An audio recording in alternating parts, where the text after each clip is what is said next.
Pagpalang araw, kaibigan. Ito po ang inyong kaibigan kay Jesus, Brother Manny Bautista. Minsan pa, nandito po tayo sa Barangay 105 sa Aroma ba ito? Ayan. Aroma. Dito sa 105, Sony District 1, Tondo, Manila. Dito tayo sa tahanan ni Brother Archie at saka Sister Kim. Norcio family. Tayo po ay mag-ebangelyo. Hindi po tayo maglulukuhan, kundi gumagamit tayo ng Biblia. Ang gamit kong Biblia ay ito. Pag nakikita nyo po yung lampara, yan po yung simbolo ng Gideon. Gideon International. Pero bago tayo magpapalawot sa ating pag-ebangelyo, pag-aaral, tayo muna ay panandaliang dudulog sa Diyos upang siyang pumatnubay sa atin para mas gagabayan tayo ng kanyang Espiritu. O, Panginoon Diyos, sa aming Ama, minsan pa samahan mo kami sa aming pag-aaral ng Ebanghelyo. Tulungan kami, buksan ang mga puso at isipan upang kami po'y lubusan maginabang. Ito po ang aming kahilingan sa ngalan ni Jesus. Amen.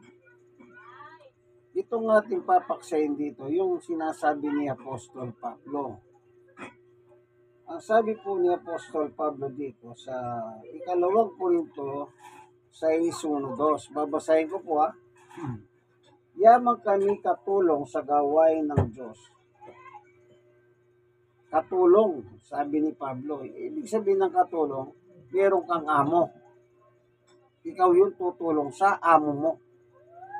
Siyempre, walang iba kundi ang Panginoon Diyos, ang amo. At sila yung katulong ng Diyos. Anong trabaho? Ipinamanik namin sa inyo na huwag ninyong sayangin ang pagkakataong ibinibigay sa atin ng Diyos. Yan. Katulong sila. Na yung sinasabi ni Pablo, huwag niyong sayangin. Ano yun? Yung salita ng Diyos na dinadala nila Apostol Pablo. Kasi apostol po sila. Sila yung continuation ng ministry ng Panginoong Yesus. So, tapos lang yan, once na si Jesus ay bumalik na sa lupa. Okay? Sa 2. Sapagkat sinasabi niya, sa kaukulang panahon ay pinakinggan kita, sa araw ng pagliligtas, sinakluluhan kita. This is the day that the Lord has made na kaligtasan. Tingnan ninyo ngayon ng panahon nararapat, ngayon ang araw ng pagliligtas. Today is the day of salvation. Tingnan po ninyo ang halimbawa ng Biblia. Kung sino yung nagkamit ng today is the day of salvation. Alam nyo, nung bago pa ako si Jesus sa krus, kung inyong mahalala, yung dalawang tulisan na dalawa yung kasama nila, ipinako at kabalid-balid na. Pinako. Tingnan natin. Dito sa 23:32 ng San Lucas. Nang dumating sila sa dakong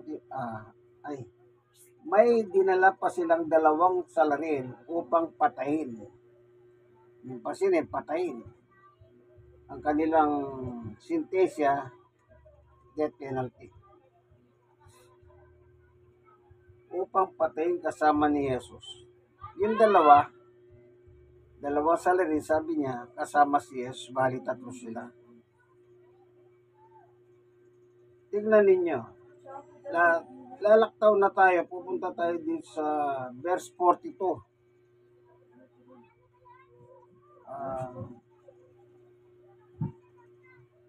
Jesus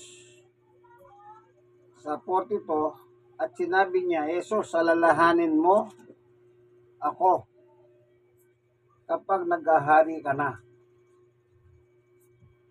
Ang sagot ni Jesus sa verse 43, sumagot si Jesus, sinasabi ko sa iyo, ngayon din isasama kita sa paraiso.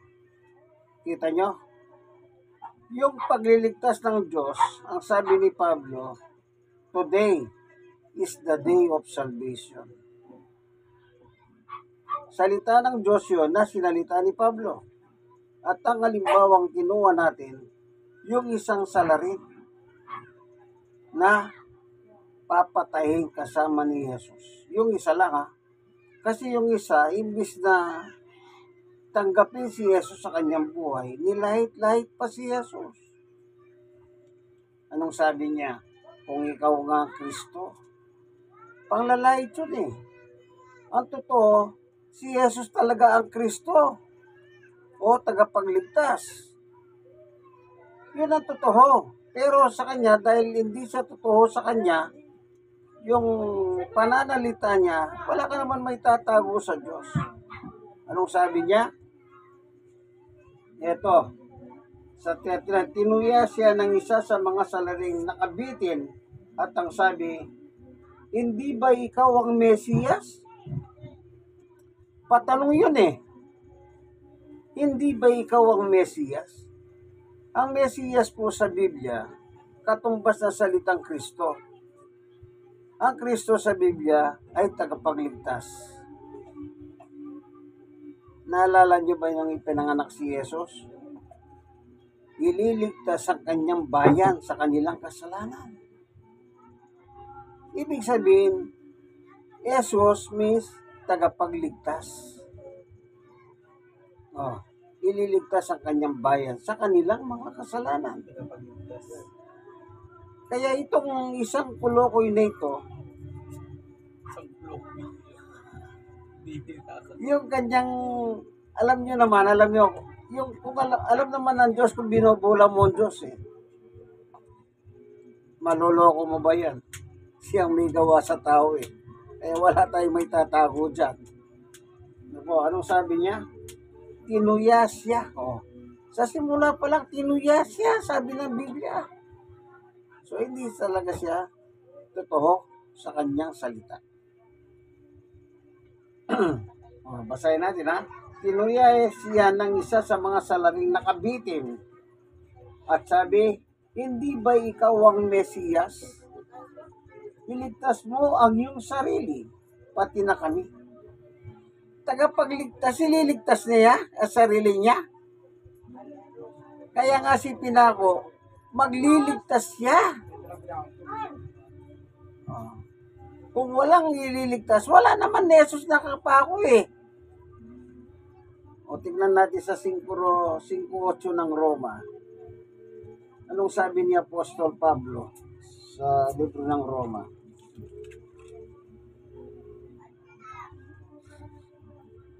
Ngunit ipinadama ng Diyos sa kanyang pag-ibig sa atin nang mamatay si Kristo para sa ating noong tayo'y makasalanan pa. Kung wala po tayong kasalanan, wala po napako, walang namatay na tagapagligtas. Kaya yung kulokoy sabi niya, tagapagligtas ka ba? Iligtas mo sarili mo, pati na kami. Hindi ba ganun ang salita niya? So ano sabi ng isa? Ito. Ngunit pinagsabihan siya ng kanyang kasama. Hindi ka ba natatakot sa Diyos? Kita niyo po. Yung palang ginawa niya, nakakatakot. Nakakatakot talaga. Yan. Nahihitin mo ba si Jesus eh? Naalala ko naman si Duterte. Iyabang sabi niya. Ang Diyos nyo, pinako nyo sa cross. Kung ako lang yon, fire them. Kita niyo po. Kung siya daw ang Jesus at ipinako sa cross, at sasabihin niya sa Diyos, fire them. Ibig sabihin, sunugin mo sila. Kita niyo po. Ang yabang, pero ngayon nagmamakahawa. Nakakahawa yung asawa niya. Nakita ko po sa social media. Ini-interview siya ni yung puro fake news. Yung sa Amerika. Ano ba pangalan nun? Yung fake news na puro fake news ang ginagawa. Siya yung may promotor ng pulburon. Habang in-interview siya, mahawa na po kayo sa aking asawa, sabi ng asawa ni Duterte. Yung second wife niya, naghihirap po siya ngayon. Pagdasal sana ninyo siya. Kita niyo? Ipagdasal. Samantalang yung tagapagligtas, nilait niya. Wala siyang pinagkaiba doon sa isang salarin. Ang akala niya kasi, lahat kayang biruin. Pati ba naman si Jesus na tagapagligtas, lahitin niya? Di baling nilait niya sana yung peking Kristo, yung sige buloy, kaibigan niya. Hindi niya malalait yun eh. Bakit? Yun ang susi eh. Pag nilait niya yun, pag kumanta yun. Ayun, kailan lang napanood ako. Kumanta na! Yung mga asunto ni Kibuloy nung araw, napanood ko yung kay Yusek Clear. Yung vlog ni Yusek Clear. Na talagang nagsasalita na siya si Kibuloy. Na dapat noon pa dapat nakulong pala yan. Ang ginawa ni Duterte, sabi niya, huwag kang mag-alala kung bahala dyan. Kaya puro pala siya absuelto. Ginagapang niya kaso ni Kibuloy. Na tayong magagawa. Napapanood ko lang po, napapakinggan ko yan sa YouTube. Ngayon, ang sabi dito sa Biblia, yung isa, Jesus, alalahanin mo ako. Ibig sabihin, nag-aalala itong taong ito. Kaya yung kanyang buhay, inaabili na niya sa tagapagligtas niya na si Jesus. Kaya pangako ni Jesus, oo, ngayon din. Yung ngayon din, kasi mamamatay na po sila eh. Kaya tama yung sabi ni Pablo, today is the day of salvation. Once you heard the word of God, ang salvation nandyan lang. Purihin ang Panginoon. Kaya yung isa, tumanggap ng salvation at yung iba, at yung isa, hindi naman po. Ano? Kasi ang pinangakuha ni Jesus, yung isa lang. Yung isa lang. Yung naniniwala kay Jesus. Sabi niya, ang confess niya ay ito. Tama na tayo ay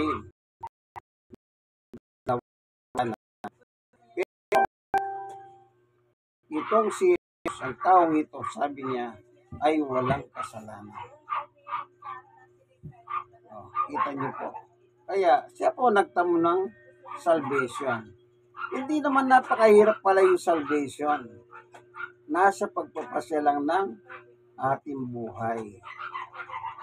Lalo na ngayon, ang Panginoon nandun na sa langit. Anong sabi niya nung kausap niya si Tomas na maduda? Tignan niyo po yung eksena nilang dalawa ni Tomas. Si Tomas kasi kaya tinagurian siyang maduda, the doubter Tomas, kasi po hindi siya basta maniniwala sa sabi-sabi ng kanyang kasama. Anong sabi ng kasama? Nakita namin ang Panginoon. Anong sagot ni Tomas? Hanggat hindi ko nakikita yung butas ng palad niya at saka yung sa tagiliran niya, hindi ko may pasok yung daliri ko, hindi ako naniniwala sa inyo. Kapwa na niya apostol lang nagsasabi, hindi pa rin siya naniniwala sa sinabi nila. Kaya, after 8 days, biglang dumating si Jesus, nandun na si Tomas. Antimano, hinarap niya si Tomas, sabi niya, Tomas, tignan mo ang butas ng daliri ko at yung tatagiliran ko, yan nilagay mo yung daliri mo. Anong aral ang makikita niya? Sabi ni Jesus, tignan mo ang butas ng aking kamay. Ang sabi ng iba, dito raw pinako. Itong ano natin dito, ano ba tawag dito?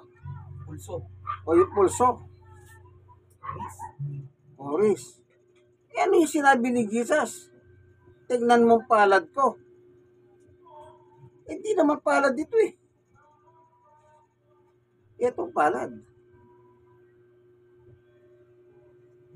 Sabi ng iba, hindi naman sa palad pinako yun eh. O, pero anong sabi niya? Tignan mo palad ko. Eh di sana sinabi niya, tignan mo yung... Hindi eh.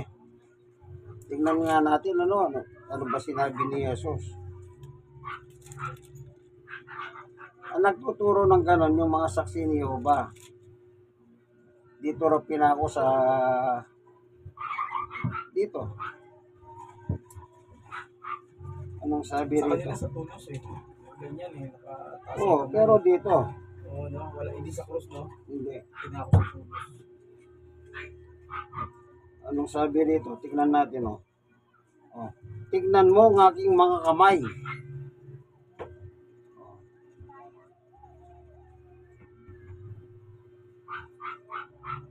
Daliri. At ilapit dito ang iyong daliri. Ipasok mo ang iyong kamay sa aking tagiliran. Huwag ka nang mag-alilangan, maniwala ka. Eh, yung mga saksi, hindi sila naniniwala kay Jesus.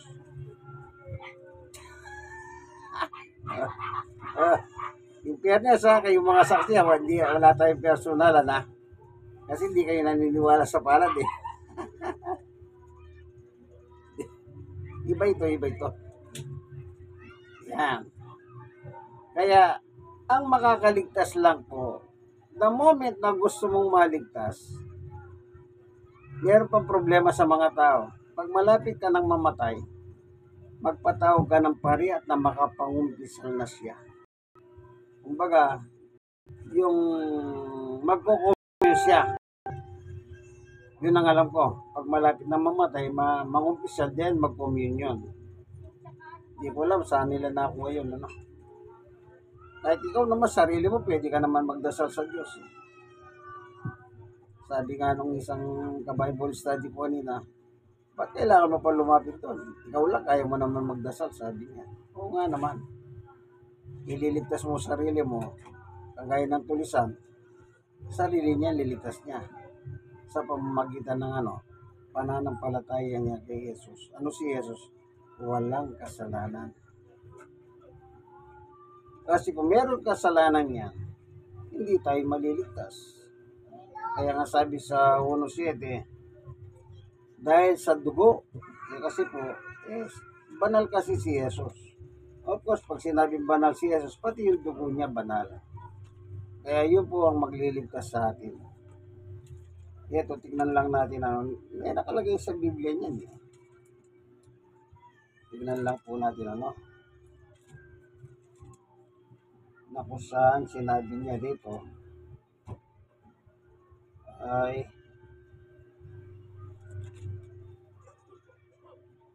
ito sa Efeso 1:7, tinubos tayo ni Kristo sa pamamagitan ng kanyang dugo. Naalala niyo no sinibat nung kapitan na sundalo yon sa tagiliran si Jesus nung nakapako. Sabi niya, tunay nga, ito'y anak ng Diyos. Kasi lumabas yung dugo at tubig. Tinubos tayo ni Kristo sa pamamagitan ng kanyang dugo sa natawad na ang ating mga kasalanan. Gayong kadakila ang pag-ibig na ipinadaman niya sa atin, binigyan niya tayo ng karunungan at kabatiran upang lubos nating maunawahan ng kanyang lihim na panukala na isa sa katuparan sa pamamagitan ni Kristo. Kaya kung wala napako na Jesus o Kristo, paano tayo? Wala, papunta tayo lahat sa impyerno. Kung ayaw nyo sa impyerno, di pumunta ka sa Katoliko. Ano sabi ng Katoliko? Purgatorio ka na lang. Kasi sa purgatorio, pagdadasalan mo, makalipat ka ng langit. Malupit din naman ang kanilang pangako. Wala naman po purgatorio. Ibig sabihin po ng purgatorio, tingnan niyo sa dictionary. Purgatory. Anong kahulugan ng purgatory? To purge. Inalimbawa sa isang bituka ng taho. Yung labatiba. Pupurgahin ka. Kaya sa Biblia, wala pong purge na sinasabi nila. Yun ay nasa Ewan ko saan nila nakuha yun. Kumbaga, binibigyan nila ng patay na pag-asa ang isang tao. Huwag naman. Mahawa na kayo sa tao. Basahin nyo na lang sa kanila yung Biblia. Dahil wala naman po talagang purgatorio. Kita nyo po. Even Jesus Christ, sabi ni Jose Rizal, kahit ka si Jesus di nagturo ng purgatorio eh. Binasa yung Biblia ni Rizal. Si Moises kay di rin nagturo ng purgatorio, sabi niya. Si Jesus hindi nagturo ng purgatorio. No Limit Angire, page 27. Doon nakasulat yung salita ni Jose Rizal o Dr. Jose Rizal. Ewan ko, ayun sa balita, ewan ko, na ano yata si Rizal. Tinanggal ba sa Katoliko? Dahil sa kanyang paniwalang ganon. Meron sila tinatawag na ganon eh. Yan din ang sinasabi nung araw kay Pinoy. Tatanggalin natin siya kasi binulgar ni Pinoy yung kanilang mga saan ka nakakita pari humingi ng pera kay Gloria. Ang ginawa ni Gloria, pinakukuha sila ng pera sa sugal. Sa sugal, pagpor. Nung naupo si Pinoy, nakalkal yun. Tapos nagpa-interview yung si Bishop Oscar Cruz. Anong sabi ni Bishop Oscar Cruz? Ang sugal ay immoral. Nilalabas yung mga pari pa lang iba, immoral. Kita niyo po, immoral. Yun ang sabi ni Bishop Oscar Cruz, ngayon emeritus ng CBCP, Catholic Bishop Conference of the Philippines. Okay, ba't tayo napapunta ron? Salvation. Today is the day of salvation. Kailan yon?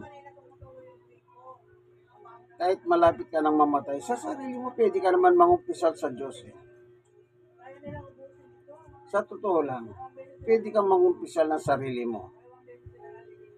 To confess. Ibig sabihin ng kumpisal, to confess. Anong confess? Aminin mo kasalanan mo ah. At ang Diyos naman ay handang makinig. Kita nyo? Today is the day of salvation. Panguli, ulitin lang natin sinabi ni Pablo. Sa 2 Korinto 6:1-2. Sa 2 lang tayo pupunta. Pakinggan nyo po ha.